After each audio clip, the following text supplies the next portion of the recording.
Hi అండి అందరికీ. Welcome to my channel cinema కథలు. చిరంజీవి గారు, కోదండరామిరెడ్డి గారి కాంబినేషన్లో వచ్చిన సూపర్ హిట్ మూవీ 'ఖైదీ'. ఈ సినిమా 1983లో విడుదలైంది. ఈ సినిమాలో హీరోయిన్గా మాధవి గారు నటించారు. పోలీస్ ఇన్స్పెక్టర్గా రంగనాథ్ గారు, డాక్టర్గా సుమలత గారు, హీరోయిన్ తండ్రిగా రావు గోపాలరావు గారు నటించారండి.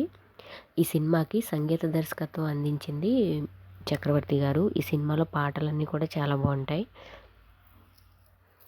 ఈ సినిమా కథ విషయానికి వస్తే, చిరంజీవి గారు ఒక రైతు బిడ్డ, పేదవాడు.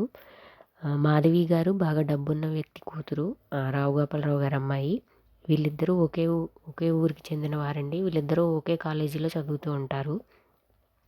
మాధవి గారు చిరంజీవి గారిని ప్రేమిస్తారండి. Welcome to my channel. ఆ విషయం తెలిసి రావు గోపాలరావు గారికి చిరంజీవి గారు కోదండరామిరెడ్డి గారి పేదింటి అబ్బాయిని ఎందుకు ప్రేమించావు, అతనితో నీ పెళ్లి సినిమా 1983లో విడుదలైంది. అయితే మాధవి సినిమాలో హీరోయిన్ గా మాధవి గారు నటించారు. చేసుకుంటానంటారు పోలీస్. దీంతో రావు గోపాలరావు గారు డాక్టర్గా సుమలత గారు, హీరోయిన్ తండ్రిగా రావు గోపాలరావు గారు నటించారండి. చేతులు ఈ సినిమాకి సంగీత దర్శకత్వం అందించింది చక్రవర్తి గారు. ఈ సినిమాలో పాటలన్నీ కూడా చాలా బాగుంటాయి. ఆ నేరం చిరంజీవి గారి మీద వేస్తారు.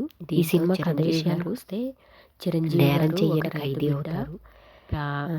వాళ్ళని తనకు దూరం చేసి మాధవి గారు బాగా డబ్బున్న వాళ్ళని చిరంజీవి గారు రావు గోపాలరావు గారు అమ్మాయి పోతారండి. వీళ్ళిద్దరూ పారిపోయి వచ్చి రావు గోపాలరావు గారండి. వీళ్ళిద్దరూ ఒకే కాలేజీలో చదువుతూ ఉంటారు.